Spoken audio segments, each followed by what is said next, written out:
If you're over 60, you might be making small mistakes that destroy your children's respect. Mistakes that can leave you feeling ignored, invisible, or even treated like a burden. I've worked with seniors and their families for 15 years, and these same 6 mistakes show up again and again. You need to see them now, before they quietly steal away your role in the family. And if there's one pattern I've come to recognize, not just once or twice but over and over again, it's how many older parents, often without meaning to, begin to lose the respect of their children after they turn 60. Not all at once, and not because they've done anything wrong per se. It happens quietly, a conversation that gets brushed aside, a decision made without consulting them, a tone of dismissal that wasn't there before. At first, many parents tell me, "I think I'm being too sensitive," but they're not. Something is shifting. One of the most common mistakes I've seen, and it's a mistake born from love, is what I call overaccommodation. That's when a parent, in their effort to keep harmony, begins to say yes to things that don't feel right anymore. They take on too much. Watch the grandkids when they're exhausted. Let their children speak to them in ways that sting, just to avoid conflict. A woman named Joyce, 68, once said to me during a session, "I feel like I've become useful, not valuable." She had raised 3 children on her own, worked full-time, cooked every meal from scratch. But now, when she expressed her needs, they were often met with silence or worse, inconvenience. She didn't want to lose them, so she said yes, even when she didn't mean it. And what I gently told Joyce, and have told many others since, is this: respect isn't built on how much you give. It's built on how clearly you value yourself. Children, even grown ones, take their cues from what you allow. If your boundaries are always flexible, they'll learn not to look for them at all. I've seen this many times with caregivers as well. One nurse I worked alongside in home hospice once said something that stayed with me. When older patients speak firmly, their children remember they're still the parent. But when they start apologizing for needing anything, the power shifts, and not always kindly. There's nothing wrong with helping, or being generous. But when helping turns into habitual self-erasure, it becomes harder for your children to see you as someone with needs of your own. Another pattern I often notice is what I call emotional overreach, trying to stay close by staying too involved. It might look like asking too many questions about their lives, or offering advice they didn't ask for. It almost always comes from care, but it's received as control. Robert, 72, came to one of our family therapy circles after months of tension with his adult daughter. "I just want to make sure she's okay," he said. "But every time I call, she sounds annoyed." We explored this together. His daughter was 43, newly divorced, trying to navigate life on her own. And while Robert's intentions were kind, his constant check-ins felt like pressure to perform stability she didn't always feel. What helped wasn't pulling away entirely, it was shifting how he showed up. Instead of calling every day, he sent a message once a week. "Thinking of you. No reply needed. Simple. No pressure. No demand. Just presence." In time, she started calling him. Not because she had to, but because the space between them had softened. This kind of shift isn't about silence. It's about respecting emotional space, even when your love wants to close the gap. And then, there's the silence that does need to be broken. Some parents, after a certain age, begin to accept a kind of quiet dismissal, letting their voice fade from family decisions, letting others speak over them, or laughing off disrespect because they're young, they don't mean it. But I've seen what that does over time. It wears a person down, makes them feel like they no longer matter. And when someone begins to believe that, others start believing it too. There was a man named Harold, 76, a retired electrician. He told me his children no longer asked for his input. Not about finances, not about the house, not even about who was coming to visit him. "They just make the plan," he said, "and I'm expected to follow it." He had gone quiet over the years, not because he had nothing to say, but because every time he did speak, it felt like no one listened.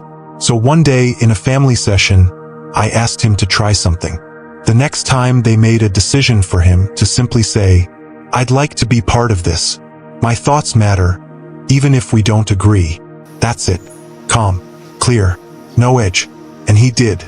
And the room, as he described it later, paused. That pause was a turning point, because sometimes reclaiming respect doesn't come from confrontation. It comes from re-entering the conversation, even if your voice trembles a little when you do. There's a quiet grief that comes when you feel no longer consulted, only informed. I've seen this happen in so many families. It begins with small things: what day the holiday dinner will be, who will drive whom to the doctor, what's being ordered for takeout. The older parent is told the plan, not invited into the decision.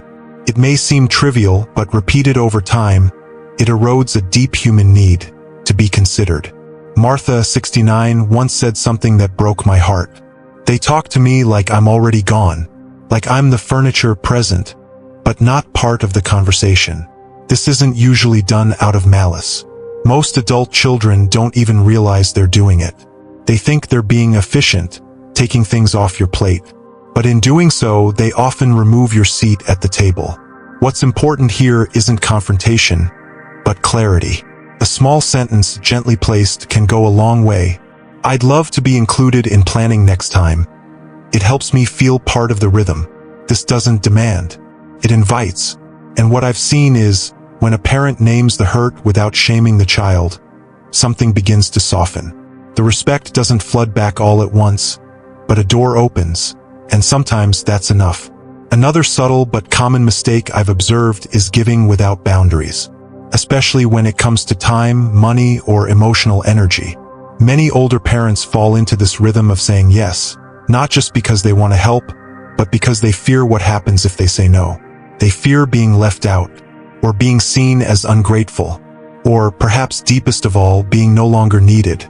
James, 73, had helped his adult son financially for years, paid for car repairs, covered rent during rough patches, even canceled a long-awaited trip so he could babysit on short notice. At first, he felt generous. Later, he felt resentful. But I kept doing it, he told me, because I didn't want to lose my place in their lives. What he hadn't realized was that in trying to earn respect through generosity, he was slowly being seen less as a father and more as a resource. We worked together on recentering his sense of value, not in what he gave, but in who he was. And the turning point came when he said no gently, clearly, for the first time in years. I'd love to help, but I can't this time. I'm taking care of something for myself. There was pushback at first, but slowly, the tone began to shift. His son began to ask, not expect. And perhaps more importantly, James stopped feeling invisible in his own generosity.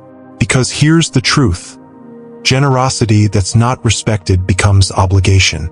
And obligation is not the ground on which respect grows. This is why I often encourage parents to pause before saying yes, not to withhold help, but to ask themselves honestly, do I want to do this? Or am I afraid not to? If the answer is fear, then perhaps it's time for a new kind of boundary, one rooted not in distance, but in dignity. Another powerful shift I've seen is in language. Often, older parents speak in ways that downplay their own experience. It's not a big deal. I don't want to bother you. I'm just being silly. This kind of language, repeated often, becomes a script. And the people around you, especially your children, begin to unconsciously absorb it. They start to see you through the lens you provide. Small, unsure, deferential. But you are not small. You are not silly. You are the result of decades of love, survival, mistakes, resilience. Speak from that place. A woman named Anita, 75, came to me after months of feeling dismissed by her adult daughter. She just nods through everything I say, she told me. I feel like a background noise. Together, we worked on small ways to reclaim her voice. Not louder, just more grounded. Instead of, it's probably silly, but I wanted to ask you. She tried, I've been thinking about this, and I'd like your thoughts. That shift in tone changed everything. Her daughter paused, listened, responded with curiosity, because people respond not just to what we say, but to how we value ourselves as we say it.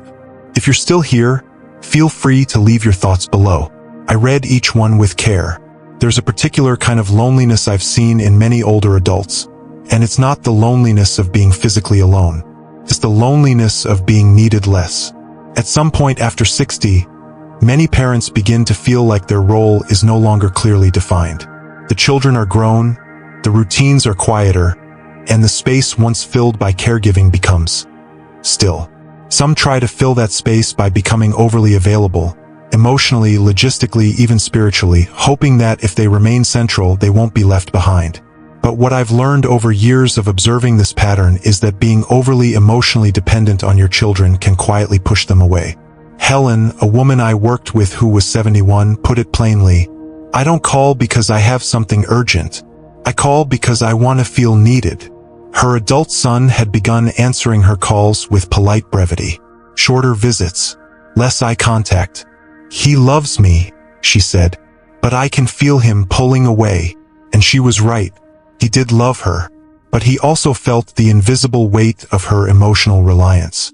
Every conversation carried an unspoken plea, "Make me feel important again." The truth is, and this is tender to say, love can coexist with emotional fatigue. One of the most healing things Helen did was begin to nurture her own identity again. She started attending a memoir writing class at her local library, joined a walking group, rearranged her living room in a way that made her feel at peace.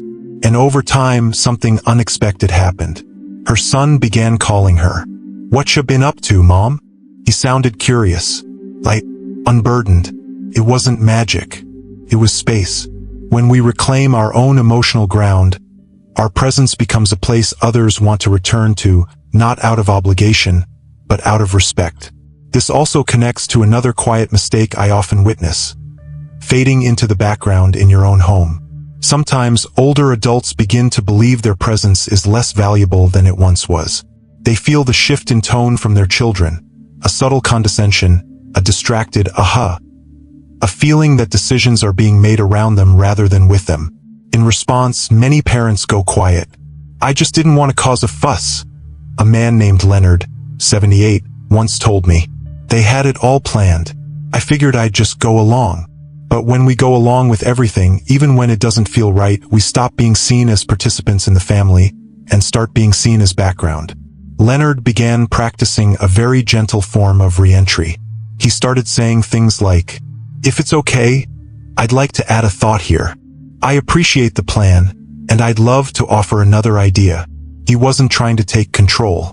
He was simply reasserting his presence, naming that he was still thinking, still discerning, still alive in this family. And his children noticed.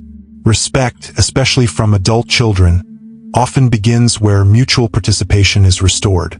Not from demands, but from quiet assertions of presence. There's another piece I've observed, a deep one and often unspoken, and that's the internalized belief that aging equals irrelevance.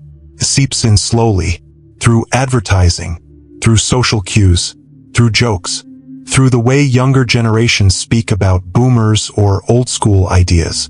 And if we're not careful, we start to believe them. I once worked with a retired therapist, a brilliant woman named Janice. She was 74, and despite a lifetime of insight and compassion, she told me, "I've stopped giving advice. They roll their eyes. I can feel it. They think I'm out of touch." But Janice wasn't out of touch. She was wise, measured, thoughtful. And when we worked together, one thing I encouraged her to try was this: offer her insights, but only when asked. And when she did offer them, do so as a peer, not a rescuer. She began saying things like, "Would you like a perspective from someone who's been through something similar?" And if they said no, she smiled and let it be. What happened over time was remarkable. Her children began to seek her counsel more. Why? Because her words weren't loaded with need. They were gifts, not instructions. And when wisdom feels like a gift, people lean in. That's what I wish more parents understood. Especially after 60. You're not out of date. You're a library. But the doors must stay open gently. Let people choose to walk in. Don't chase them down with books. One of the quietest ways respect is lost after 60 is when we start believing we don't have a life outside of our children. I've met many older adults who once had careers, passions, daily rhythms full of movement, who, in retirement or after losing a spouse, began centering everything around their grown children. They wait for phone calls. They rearrange their week around visits. They hold on to every message, every small plan, as proof that they still belong. And when the calls slow down, as they often do, they begin to feel less human, more like a footnote in someone else's story. Margaret, 70, told me this with tears in her eyes. I didn't even realize I'd built my entire sense of worth around whether my kids wanted to see me. It's not that Margaret was weak. Far from it. She was kind, perceptive, deeply committed to her family. But like many, she had slowly abandoned herself in the name of staying connected. So we began a gentle process, not of cutting ties, but of restoring her center.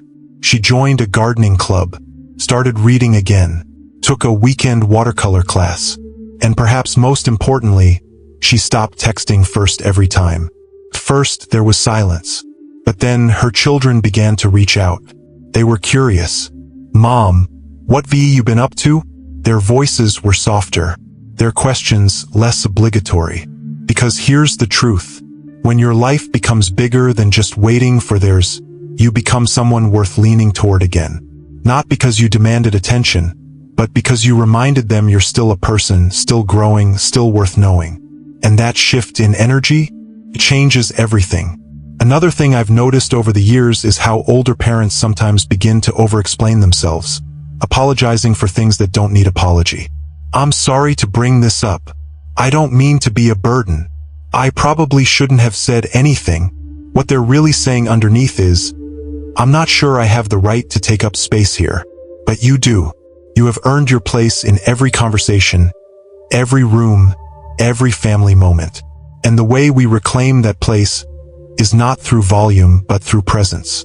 Albert, 76, told me he hated speaking up at family dinners. Every time I start, someone cuts in, and I just stop talking. So I asked him gently, "When was the last time you spoke from a place of calm authority instead of quiet apology?" He thought about it, then shook his head. A few weeks later, he tried something different.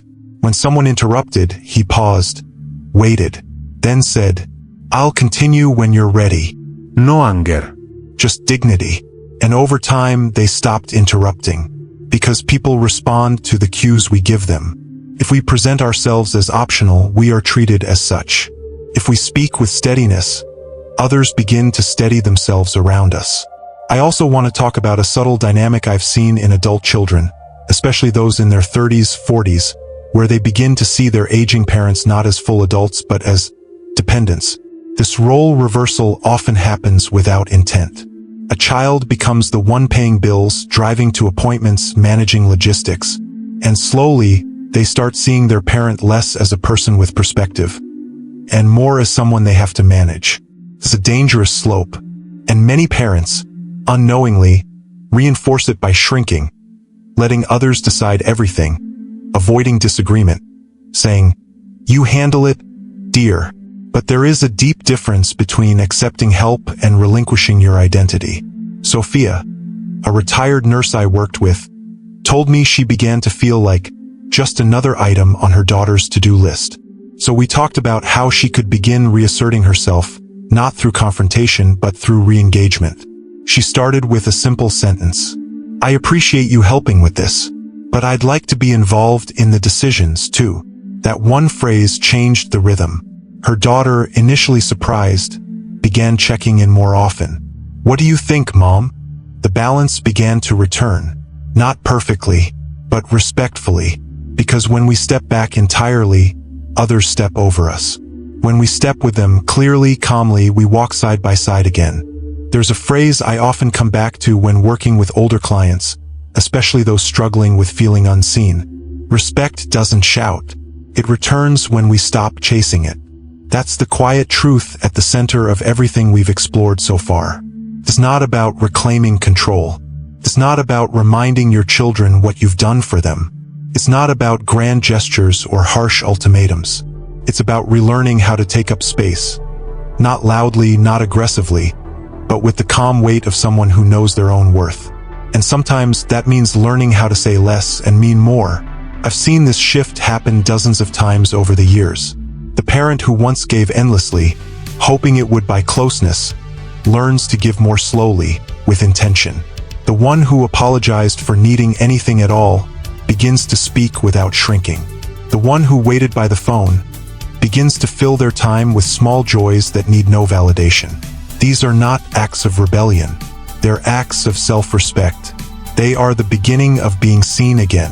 One of the final, and perhaps most tender, mistakes I often see is waiting too long to express what matters. So many older parents carry quiet hurts for years. They don't want to make it a thing. They're afraid to disrupt the balance. They tell themselves it's not worth it, until the silence becomes a wall. But there's a difference between peace and suppression. A father once told me, "I've swallowed my feelings for 10 years, and all I've earned is heartburn." He said it half laughing, but his eyes told the truth.